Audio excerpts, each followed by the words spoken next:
So we're gathered together now on this World United platform so that we can come together and create a new world, a world of oneness, a world in which spirituality is foremost, in which we express our true nature of being, in which as a world we create world peace, we create greater prosperity for all, greater love, greater harmony, greater brotherhood. So this is a time for people to come together with one mind, united. And that is why we are gathering now to start this process, which will culminate next year in the World Parliament.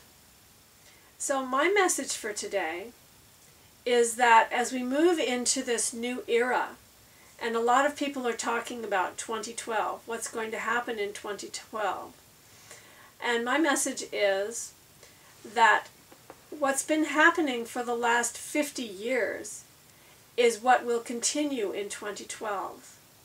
In the last 50 years, there has been a tremendous lifting of consciousness. The entire world is changing, and it's changing for the better. It's changing into a greater spiritual awareness. 50 years ago, it was a different world, completely different world. People were not focused on meditation, yoga, spirituality, at least not in the West.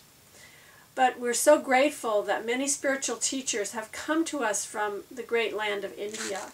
They have brought their wisdom, and they've taught so many millions of people meditation, yoga, all the great wisdom of the East has come to us. And so now this planet has changed. There's a lot of things in this planet that are not the same as they were 50 years ago. And this has been a 50-year process of transformation. Now we find yoga studios on every corner. We find meditation readily available. On the internet we find people are learning more and more about spirituality. And the wisdom of the East, the wisdom of India, is exploding. It's coming forth in the West. And so as we come together now in this place, in this holy land of India, now we are grateful for the great pearls of knowledge that have come to us from this holy land. And it's important for us to realize that this ancient wisdom of India is relevant for today. It's something that we can use in our everyday life. It's something that we can make use of in our practical life. Because meditation is something that we can grasp onto, something that we can hold onto as a way for us to center ourselves in our everyday life, in our everyday activities. It's something that we can hold on to as a rock, something to give us great centeredness, great stability, great equanimity. And meditation is the key to all of that. But my message in particular is that the most important skill that you can learn going into this new era of 2012 and beyond, there's one most important skill for everyone to learn, and that is to learn how to listen to the still small voice of God within you.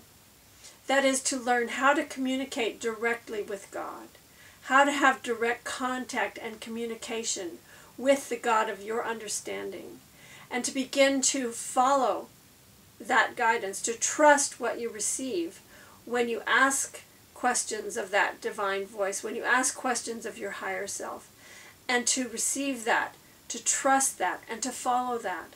Because as you follow the divine guidance, as you trust that you are being guided by Spirit, you not only create a new life for yourself, you not only create greater understanding, greater love, greater joy, greater prosperity, greater fulfillment in your own life, but you're creating it in the life of everyone else too. Everyone around you is being touched by your higher spiritual vibration.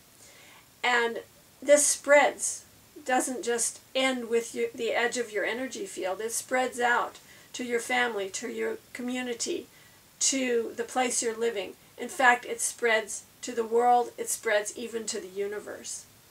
So when you are in touch with that inner divinity, with your true nature of being, when you realize your true self, when you attain self-realization, you're affecting not only yourself, you're affecting the entire world.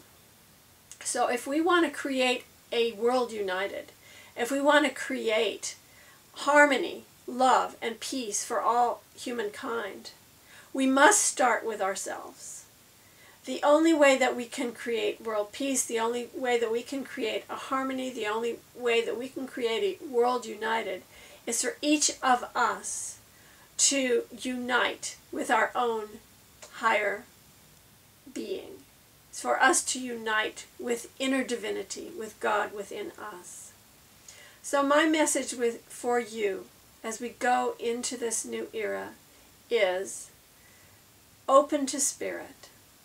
Open to that divine presence, which is your own true nature of being. Open to who you really are. And develop your ability to be in touch with and in tune with God within you.